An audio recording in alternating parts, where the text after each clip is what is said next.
Estamos hablando de la hoja de ruta que para vosotros es muy importante, que es asegurar que las bases que van a consolidar una salud en el futuro estén aseguradas, que es una correcta nutrición, una entrada menor en cierto modo de tóxicos. Ahora hablaremos de la detoxificación, de la cual tú Sí, estás muy especializada.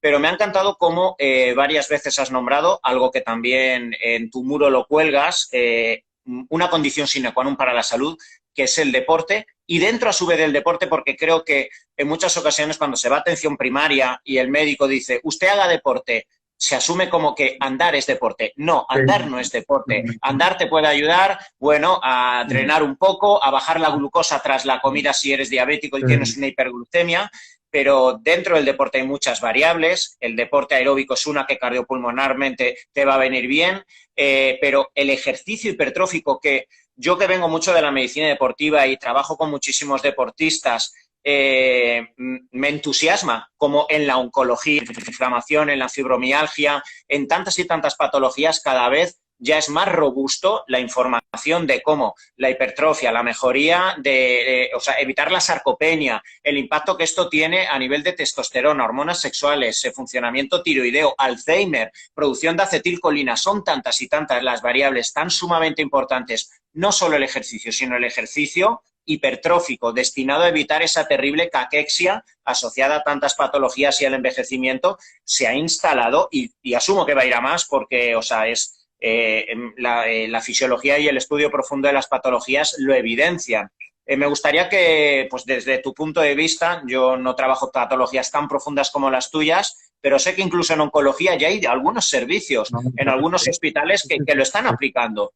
sí, sí, sí. De hecho, hay un equipo que creo, si no me equivoco, está emplazado en Mallorca, que me ha pedido de hacer un live y ellos son especialistas en oncología deportiva. O sea, son especialistas en patologías oncológicas. Es que el deporte es vida. O sea, ya desde los albores de los romanos se decía, ¿no? Mente sana, incorpore sano. O sea, nosotros necesitamos tener un cuerpo que te mantenga en salud. Por lo tanto, ya hay muchísimos estudios, nosotros tenemos varios, donde hay una implicación directísima, incluso con la parte fisiológica, de cómo el ejercicio físico y sobre todo de musculación, eso que incluso muchas chicas o muchas mujeres siempre tratan de escabullirse haciendo otro tipo de ejercicio, es suficiente medio kilo en una mano y hacer musculación. Mira, hay un estudio sueco que fue publicado, pues esto fue como en el año 2005, que en un ancianato, en una de estas residencias de mayores, habló de hombres y mujeres de 80 hacia arriba, le hacían sentar y levantar de una silla. No sé si eran 10 o 20 veces, todos los días. Bueno, al cabo de un mes, las personas que hacían ese ejercicio, que era como si fuera una especie de sentadilla, de levantarse y sentarse en esa silla, habían mejorado hasta un 30% la elasticidad y muchos de los valores hematológicos. Pero es que es impresionante. Y te hablo de gente de esa edad. Entonces nosotros necesitamos incorporar en una forma seria, concreta, el ejercicio físico y sobre todo, como repito, la parte aeróbica va bien, pero el ejercicio físico de musculación tiene que incluir por lo menos de 2 a 3 semanas, aunque sean 40, 45 minutos, pero hay que hacerlo. Eso es que lo notarán en todo, en la serenidad, tranquilidad, bajan todo lo que son las hormonas de estrés, aumenta las endorfinas, o sea, la gente es más feliz.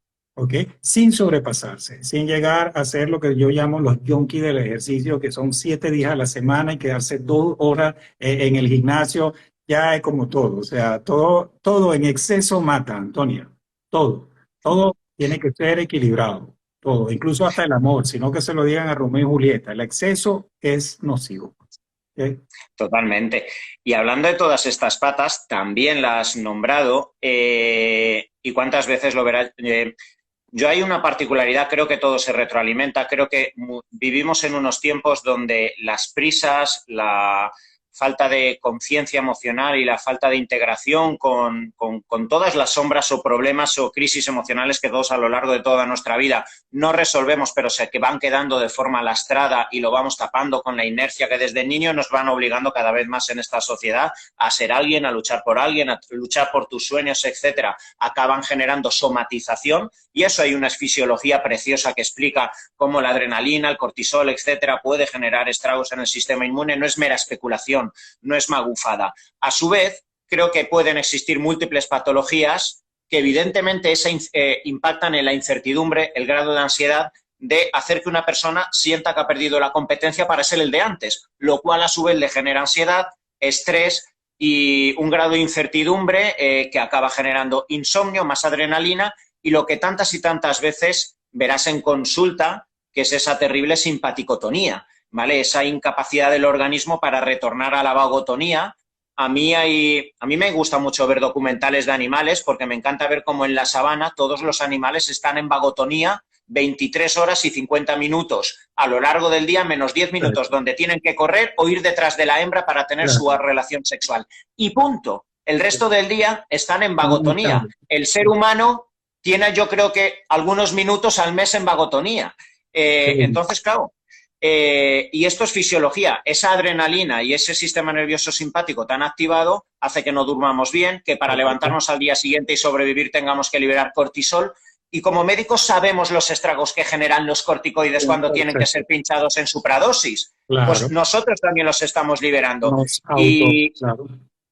Claro, ¿qué me puedes decir de esta? Ya hemos tocado la parte, las patas físicas. No, nos quedará, que quiero que aquí entremos ahora a continuación, esa detoxificación tan maravillosa con la que tú trabajas, pero la pata emocional, que yo creo que también desde la medicina, fíjate, no sé tú, pero yo di un año de psicología en la carrera de medicina para hablar de todas las teorías de Jung, de Freud, de todo, pero nunca me dijeron cómo tratar, cómo mirar a los ojos, cómo escuchar, cómo atender y cómo acompañar en el proceso a un paciente. Es algo que he desarrollado con la madurez que te dan los años y años y estrellándote y dándote cuenta que no todos son moléculas, ni procesos biológicos, ni fisiológicos, y que detrás hay algo intangible que cuando el paciente lo profundiza y lo camina, de repente aparecen cambios y mejorías que no sabes ni por qué han ocurrido.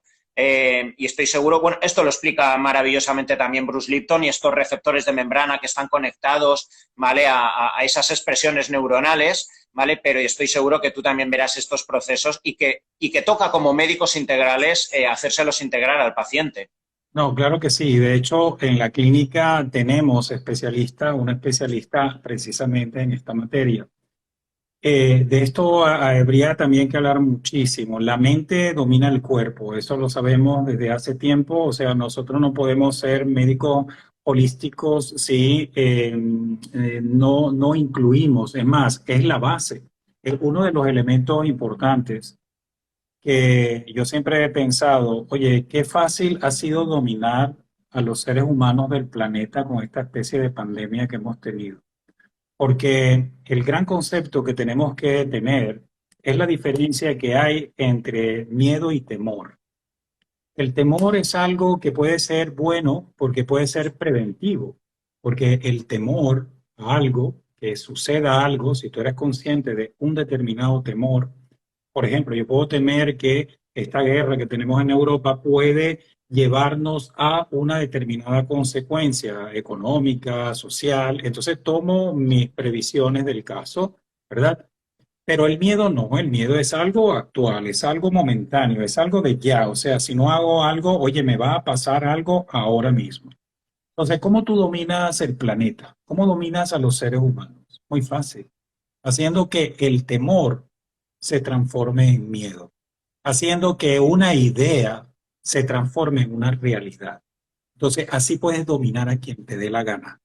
Eso te hace ver lo susceptible que somos de medios como la televisión, como la radio, etcétera, que te van inculcando estas determinadas, digamos, ideas. Entonces, por supuesto, si nosotros somos conscientes de ellos, tenemos que ser conscientes también de lo contrario, el poder que tenemos. Nosotros tenemos un poder de curación brutal y eso se conocía ya desde hace milenios. Una de las grandes tragedias de la humanidad, yo siempre lo repito, fue el gran incendio de la Biblioteca de Alejandría. Se incineraron más de 600.000 papiros, donde la conciencia era el centro de la vida, donde todo confluía en hacer que la mente del ser humano pudiera extrapolar el propio cuerpo.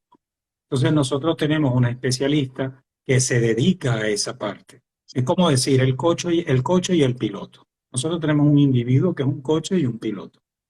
Mi parte es la parte más mecánica, o sea, yo veo la parte del coche, o sea, si te hace falta esto y lo otro, cambiamos esa pieza, mejoramos y te lo pongo listo. Pero ¿de qué me sirve que yo te ponga el coche a punto para que después el piloto se quede ahí aparcado y no sepa ni siquiera dónde ir? Tenemos que verlo en conjunto. Y por eso es que hacemos toda una serie de estudios. Tenemos este especialista que es la que se dedica a hacer que, para simplificar, que las emociones funcionen para ti y no en contra tuya. Y hacemos entonces, ella se dedica, porque esa es su especialidad, a renovar, a remover y a entrar en el momento para hacer un cambio y un reseteo. Muchas personas se olvidan de algo que es real. ¿Cuántos de nosotros nos recordamos los primeros 3 años de vida? A menos que sea un niño índigo. Pero no nos recordamos prácticamente de cuando tu madre te cambiaba el pañal o te daba el pecho. Pues durante esos primeros 3 años se está grabando en tu subconsciente las órdenes de vida, porque tú no naces como una especie de manual, pero te lo van a dar durante los primeros 3 años de vida. Y nosotros de forma inconsciente hacemos lo que normalmente hace nuestra familia, nuestros padres, nuestros tíos, el núcleo más íntimo. O sea, seguimos actuando de la misma manera que ellos, comiendo de la misma forma, pensando y resolviendo los problemas como ellos los resuelven. Entonces, por supuesto, Antonio. O sea, en ningún médico que pueda tener una clínica que podamos hacer analíticas profundas celulares, desintoxicaciones, nutriciones, va a saltarme el proceso de la parte mental. Fíjate que Séneca, el eslogan de nuestra clínica, es una frase que dijo Séneca hace más de 2000 años. La voluntad o las ganas de curarse es la mitad de la curación. ¿Qué te está diciendo? Lo que ya sabemos, es que la mente lo domina. Los demás son, oye, es fortuito, fortuito, la epigenética, ¿qué es fortuito? Oye, no teníamos que vivir con esta contaminación, esto no tenía que haber sucedido nunca, pero existe. Entonces tenemos que hacer algo.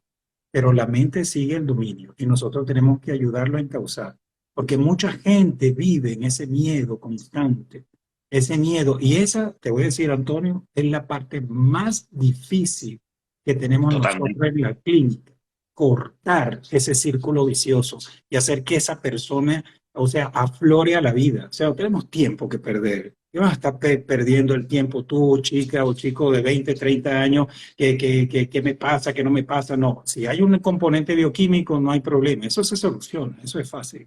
Pero tú tienes que poner de tu parte. Si tú quieres curar, te puedes curar. O sea, así de sencillo.